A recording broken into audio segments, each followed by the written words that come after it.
울산시장 선거 개입 의혹 사건으로 기소된 전현직 청와대 관계자 등 13명에 대한 공소장을 달라 국회가 법무부에 이렇게 요청을 했는데 법무부가 이를 사실상 거부했습니다.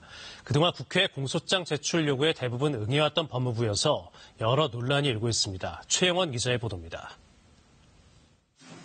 지난달 29일 검찰은 청와대 선거 개입 의혹 사건과 관련해 송철호 울산시장과 황운하 전 울산지방경찰청장 등 13명을 무더기 기소했습니다.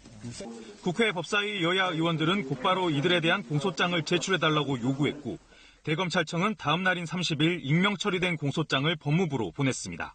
하지만 검토가 필요하다던 법무부는 엿새 후인 오늘 저녁 공소장이 아닌 공소사실 요지만 국회에 제출했습니다. 요지문은 검찰이 기소 당시 낸 보도자료와 같은 내용으로 사실상 국회 공소장 제출 요구를 거부한 겁니다. 법무부는 피고인들이 공정한 재판을 받을 권리와 사생활과 명예 등 인권 침해 우려가 있다는 점 등을 고려했다고 밝혔습니다. 지난해 12월 형사사건 공개 금지 규정이 시행된 이후 2달 만에 규정을 근거로 한 첫 비공개 결정입니다. 규정에 따라 앞으로도 공소장 대신 공소요지 제출을 원칙으로 하기로 했습니다. 이와 관련해 법무부 대변인은 충분한 토론을 거친 결과라고 말했습니다. 하지만 법무부는 관련 규정 시행 이후에도 조국 전 장관과 최강욱 공직기강 비서관 등 주요 사건 공소장을 국회에 제출해왔습니다.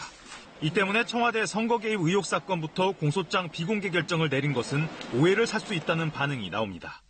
또 현행법에는 군사 외교 대북 관계의 국가기밀이 아니면 국회의 자료 제출 요구에 응해야 한다는 조항이 있는데 법무부가 훈령을 근거로 상위법 규정을 회피하는 것이 부적절하다는 지적도 있습니다.